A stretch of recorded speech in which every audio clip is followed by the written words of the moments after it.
So it's a beautiful Saturday here in Luque, and I'm out for a walk, and I figured I'd take the opportunity to make a video. And this video is going to be a little bit different than usual.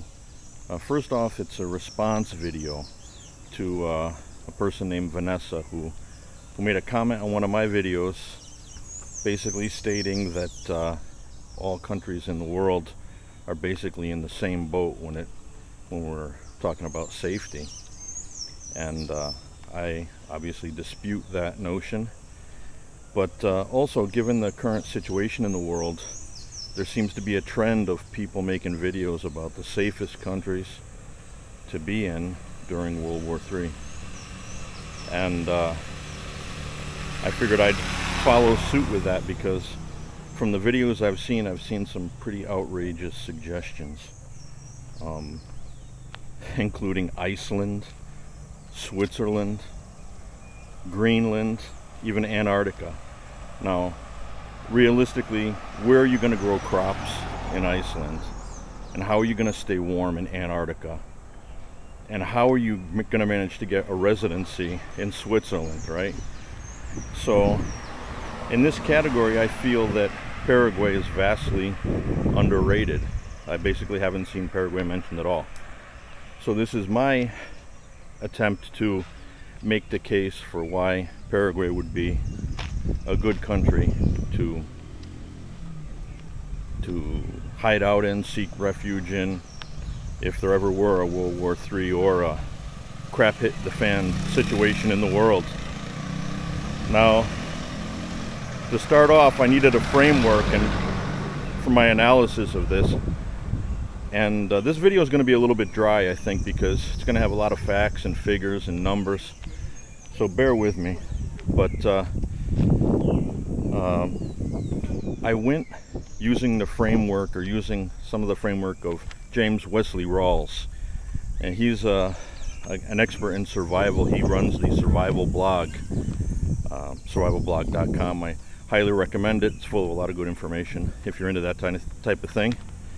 But Rawls is famous for supporting what's called the American Redoubt. It's as a refuge area in the United States if there ever were to be a nuclear war, or a type of a scenario where there was a major upheaval in the States, you know, whatever, a cataclysm, disease, whatever.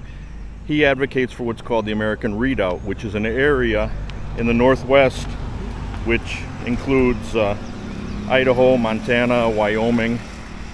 And basically his justification for choosing this area is based on population density, liberty / freedom of movement, or freedom of action, and resource availability. Those are three big ones. So what I've done is taken that and applied it to Paraguay. Now, first off, talking about Paraguay, the first thing I want to mention is the noise of the motorcycles. No, the first thing I want to mention is the accessibility, how easy it is to get here.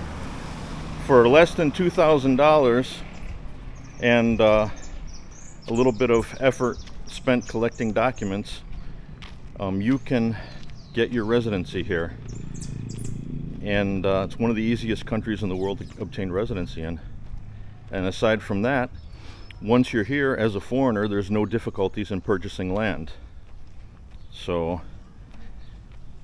that's another positive point. But aside from that, what you do with your land is basically up to you in most instances. Now, in the big cities, you do have to comply with ordinances and things like that. But when you're out, even just a little bit out of the big cities, like for example, in my case, my house in Atera, never once did I apply for permission to do anything, and never once was I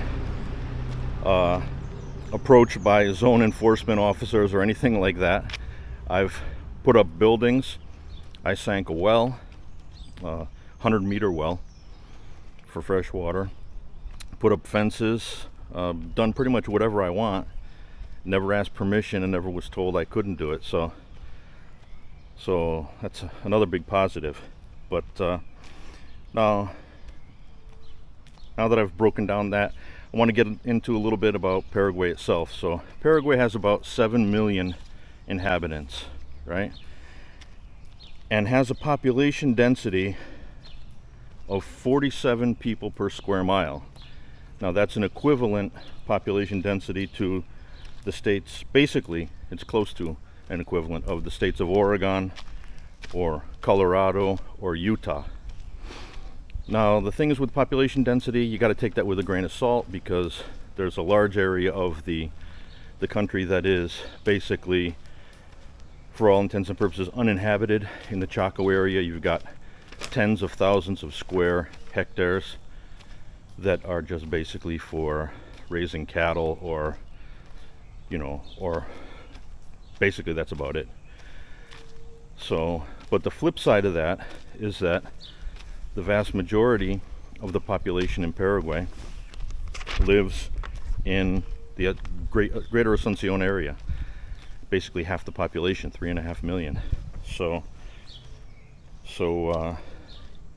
even though the population density may not be as low as 47, once you get out of the main city area, and outside of the other city areas as well, it's not sparsely populated, but it's a low population density.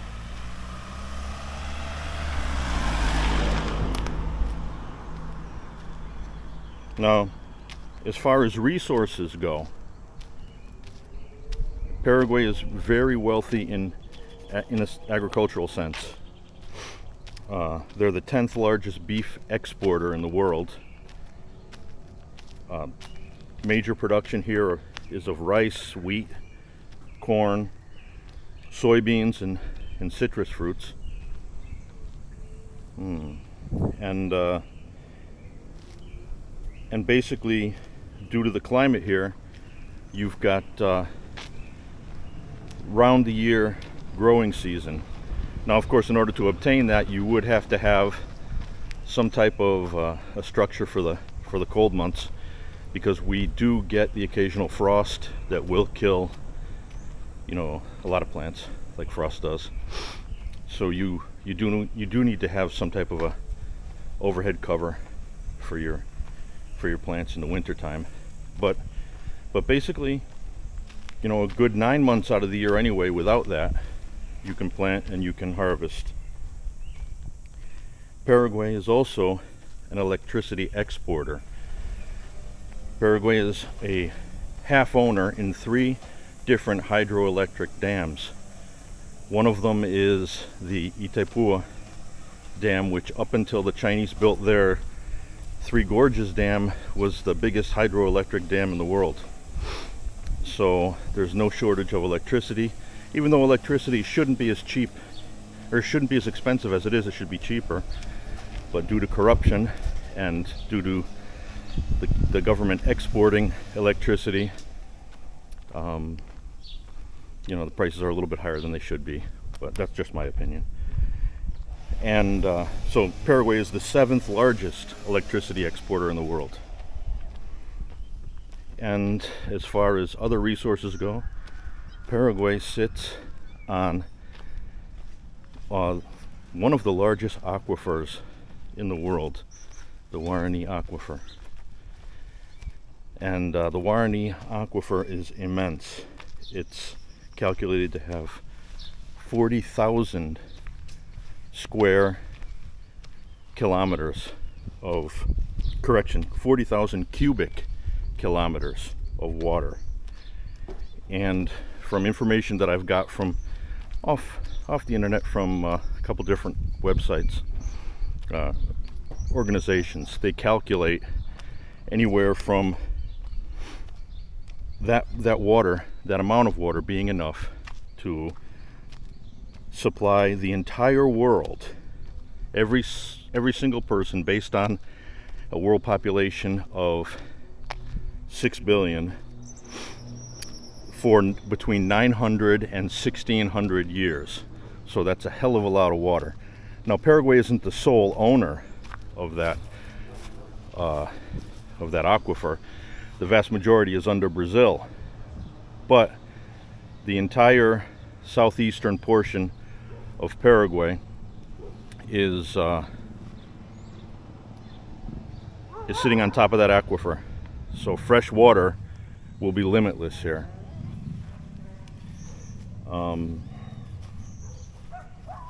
As I said before, subtropical climate and year-round growing depending on the crop.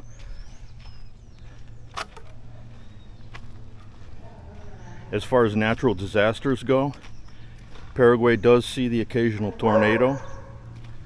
They're rare, they're exceedingly rare, but they have occurred. But we're far enough from the ocean, there's no such a thing as impact from hurricanes nor earthquake. So basically it's a very stable environment when it comes to that. As far as personal defense goes, firearm ownership is legal, and there's a vast range of firearms that you can legally own, and you can legally arrange for not open carry, but well, yeah, not concealed carry, but open carry, or concealed carry. I don't think it's really specified. I don't have that. I don't have, here it's called portación. I don't have portación. I just have the ownership, but you can arrange it to be able to carry your firearm. You have to justify it though, obviously. And anyway, that's just some basic information about the country itself. Now, if we look at it from a wartime perspective, okay, and this is why a lot of the other countries that I've seen mentioned in these videos are pretty ridiculous when you come to think of them, or when you want to think of them as a safe haven during World War III. Basically, in World War III, if there's going to be one, there's a significant likelihood of the use of nuclear weapons, right? And due to a phenomenon called the Coriolis effect, the southern hemisphere is very well protected against fallout if there were to be a nuclear exchange in the northern hemisphere. Basically, the Coriolis effect is due to the spinning of the Earth. So the velocity that the Earth is spinning at the equator is much more rapid than it is the velocity that it's spinning at the poles. So because of that, the airflow in the north, or in each hemisphere, tends to stay within each hemisphere. Basically, for that reason, hurricanes can't cross the equator. They get sheared in half. So so basically, if you're talking about a safe haven from nuclear war, and you're talking about a nation in the northern hemisphere, you're wrong, because they're going to be subject to whatever amount of fallout results from that exchange. And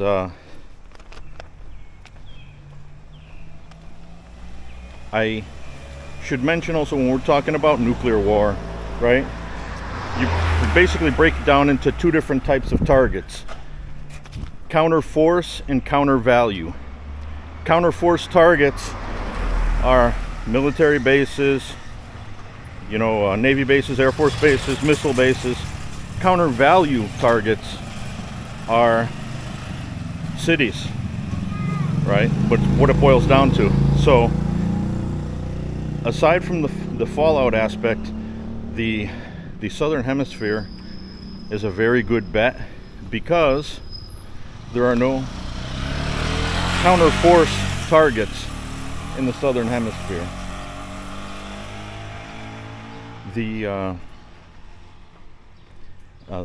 And there are a couple of, by my estimations, a couple of I screwed it up. There are no counter value targets in the southern hemisphere, and there are a couple of counter force targets that I calculate from a little bit of research. and those are located in Australia. So the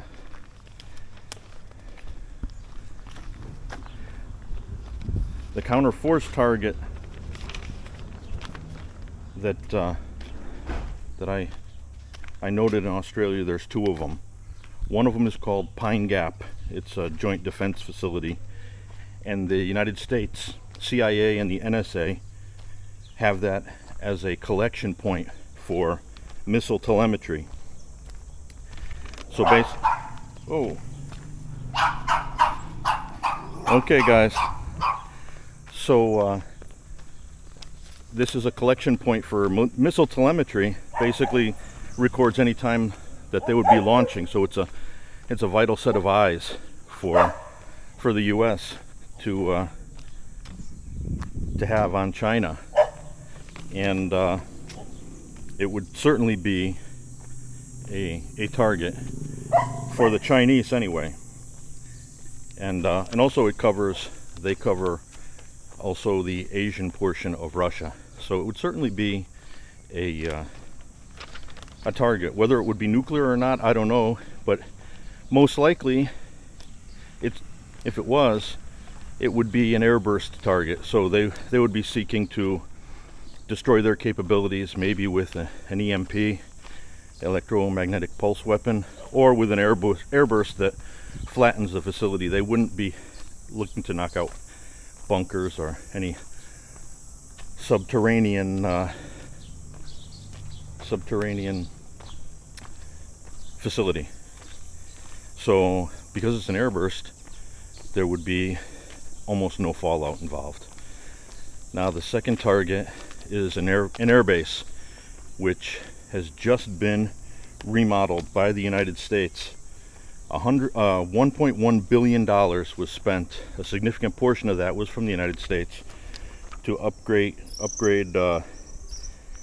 the Royal Australian Air Force Base Tyndall, and they basically expanded the runway and put in more fuel facilities to be able to accommodate B-52s and F-35s. So this is also would be considered a significant threat, and likely a nuclear target if it came to brass tacks from the Chinese, because of the capabilities that base represents. But from what I can determine, those are the only two counterforce targets in the southern hemisphere, and that is a distance that's a distance from Paraguay of over 11,000 miles. So in the event that any fallout was even kicked up from an attack on those facilities, it would happen 11,000 miles away, and most of the radioactivity, the gamma emitters and even the alpha and beta emitters will fall well within that distance of 11,000 miles. So analyzing all this information and comparing Paraguay to other locations in the world where you could be, such as Europe or the United States, I don't for the life of me understand why people would recommend any country in Europe as a place to ride out World War III, because if it was going to come down to a nuclear exchange, there would be significant levels of fallout involved with that. And aside from that, I wouldn't also understand why they would recommend North America either. But people have even recommended the United States as a safe haven, and that's laughable. One of the main belligerents in the war qualifying as a safe haven. That's ludicrous. But anyway, I don't know who makes these videos, but anyway, this has been my attempt to try to I don't know, analyze the benefit of Paraguay as a safe haven country. Whether or not it's World War III or it's any other type of worldwide chaotic event. So I guess I'll wrap it up with that. I hope this was of interest. If you've made it this far and you think the video was worth anything, go ahead and give me a like if you don't mind, and I'll see you next time.